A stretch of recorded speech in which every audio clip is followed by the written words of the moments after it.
Hi everyone, I'm Brian Garibaldi and I'm the director of Lake Cook Behavioral Health, and this video I'm going to talk more about parenting, specifically parenting alliance with your child. This is part of a parenting scheme or parenting coaching plan I've talked about in the previous videos, and now I'm going to talk about what the next step is. The first one was parenting alliance or caregiver alliance. This one is called alliance with your child. And so it might seem obvious what this is, but all this means is that you need to be connected, emotionally connected with your kids. What I find very interesting is that when you set rules or limits or consequences, it seems like it doesn't make sense, but kids listen to you more and will even listen to limits that you set more, and limits that you set. They listen more when you have a good alliance with them. They listen more. So if you're always just laying down the rules and being negative and don't have a good connection with them, and you try and set limits, it's much more difficult. So it actually serves you a lot to have an alliance with their kids. So it can be very win-win. You have a good relationship and they listen to the limits you set. So what does that mean is that you're emotionally connected to them and you're on good terms with them, and it's not cold or conflictual towards them all the time. So the question is, how do you get an alliance with your kids? Well, the main way to do that is to spend time with them. Spend time doing fun stuff. Spend time doing things together, or maybe even working on something together. But especially quality time kind of thing, kids really respond to that, and it's super, super important for children. So spending positive time where you're not yelling at them, or you're not pressuring them to do homework, just positive quality time, going to the park. Sometimes it's doesn't even seem like a big deal what you're doing, but the fact that you're with them, spending that positive time. Now, this can get much more complicated as kids get older. When I say kids get older, like middle school or high school. And this gets much more complicated because by the time your kids are in middle school, let's face it, parents, you're not cool anymore. You're not cool. They don't want to hang out with you. Everybody wants to hang out with their friends. That's what they want to do. Some kids more than others, but you're not cool, you're not fun. Anything you like, just by its nature, the fact that you like it, is they probably do not like it. If you want your kids to not like something, as a parent, say you like it, and then they won't like it. No, they're just pushing back on you a little, and they want to do stuff with their friends. So it gets even harder. It gets even harder in high school sometimes. How do you have an alliance with your high school student kid? But it's hard sometimes. They're starting to have their own lives and their own friends.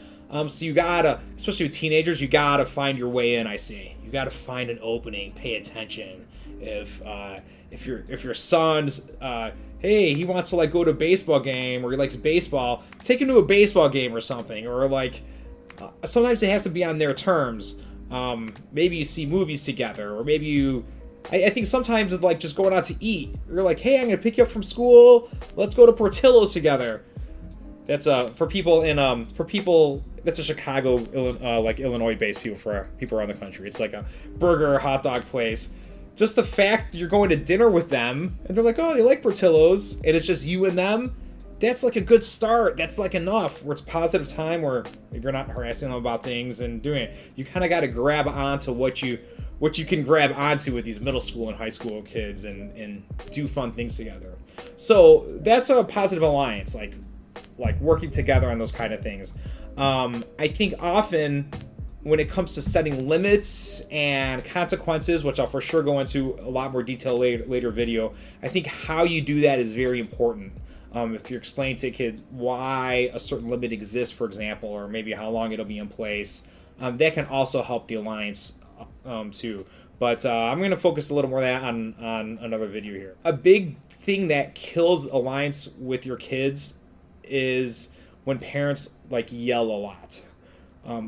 When they yell a lot about a certain thing, or kids feel like they're always in trouble, I think that can really kill the alliance. And I'm going to talk for sure more in a later video about how to set limits and keep alliance at the same time. And this is pretty much what I call a parenting dilemma. I feel like this is the crux of it. This is the main thing when it comes to parenting in modern America, is that how do you set limits with kids at the same time keep an alliance with them? This can seem like very conflictual things. I think some parents super struggle with this. How do you set limits, enforce consequences, but keep an alliance at the same time? It's key. I think a big part of that is to not yell all the time, not yell too much. It's okay to set the limit and enforce a consequence, but without the other emotional things that come with that. And I think parents will often find if they reduce the yelling, again, you could set limits and enforce stuff, and if you don't yell, usually you can keep pretty good relationship. So that's a big deal, is how do you keep the interactions positive between your kids? Because let's face it, when your kids are like 17, 16, 17, 18 years old and they're in high school and you don't have a good relationship with them, and you say, no, Joe, you can't go out with your friends, you're grounded, and have had a bad relationship historically with your son, and you say you can't go out with your friends on Saturday night, you're in trouble, and then your son leaves anyway because you don't have a relationship with them. They're 17, they would just leave. Hopefully you don't grab the car. They just leave and go with their friends. Like, what do you do then? Gonna call the police? Is that what we're doing? Is that where we're headed with this thing? You're gonna chase after them? So I think when kids are older in high school, for example, your alliance is all you have with them.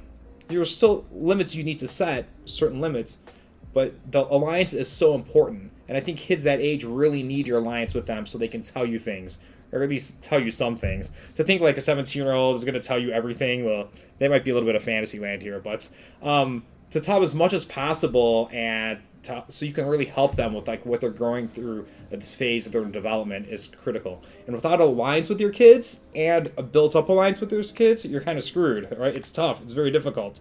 So that's a super important point I always like to reinforce, is how's the alliance with kids and how do you build that. So that's all for this video. Thanks, everyone.